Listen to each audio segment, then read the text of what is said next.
What's going on, guys? Welcome back to Trendy Spotlight. Today we're going to be going over famous celebrities who became homeless, and I hope you do stick around for this video because it's going to be a banger. If you do enjoy this video, make sure to like and subscribe and turn post notifications on, and let's get on with the video. Number 1. Halle Berry. Halle Berry shot to stardom with roles in movies such as Monsters Ball and Catwoman. But before the Oscar winner was gracing the red carpet at glitzy award events, most people don't realise that the actress had actually been homeless for a while before earning her big break. Like many aspiring young actors, Berry moved to NYC from her native Ohio. However, not long after arriving in the Big Apple, at the age of 21, Berry ran out of money and her mother decided to stop sending her money to fuel Berry's acting dream. Instead, the actress was forced to stay in homeless shelters to survive. One magazine reported Berry's first weeks in New York were less than auspicious. She slept in a homeless shelter and then in a YMCA. Number 2.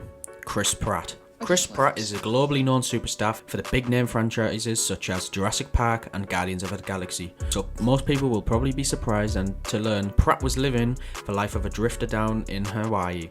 At the age of 19 years old, Pratt took a one-way ticket to Maui to live with his friend. The only problem, neither of them had enough money to rent an apartment. Instead, they had to sleep in a flea-ridden and mice-ridden van. Pratt once explained, "We just drank and smoked weed and worked minimal hours, 15 to 20 hours per week, just enough to cover gas, food and fishing supplies. You know, it was a charming time."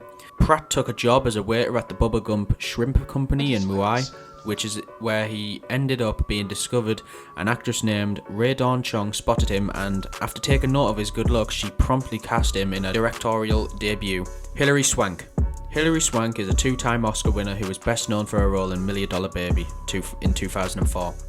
But did you know Swank had a difficult upbringing, which resulted in homelessness for her and her mother? Swank grew up in a trailer park in Nebraska until she was 16 years old. Eventually, she decided to move to California with her mother to try and become an actress. However, that meant she and her mother had to live in a car for several months. Eventually, they managed to sleep in an empty house that their friend owned. Swank told CBS, "We had a friend who was selling a house, and they said, you know, there's no furniture, but you can stay there at night. And then during the day, you have to leave so we can try and sell it. So we got air mattresses, blew up the air mattresses up, slept on the air mattresses, and left in the morning." Eventually, this experience would make its way into one of Swank's Oscar speeches. Number 4. Gary Glitter. Gary Glitter is the disgraced former singer who is known for his child sexual assault convictions rather than his musical legacy. Nobody will really be shedding a tear to know that before his last stint in prison for the historic sex crimes, the performer, whose real name is Paul Gadd, was able to find anywhere to live due to the publicity surrounding his offences. Gadd moved back to the UK in 2008 after serving jail time in Vietnam for raping children as young as 11 years old. However, despite denying that he was a child sex offender, Gadd received a hostile reception in his home country and struggled to find anywhere to live. He tried moving into several different areas, but he was pushed out of each home by neighbours and complaints to the council. His homelessness troubles ended in 2015 when he was sentenced to 16 years in jail for attempted rape and 4 counts of indecent assault. Number 5. Steve Harvey. Steve Harvey has struggled to find his way to the top. Harvey now hosts Playstation On, and I'll see you all in the next one. Peace.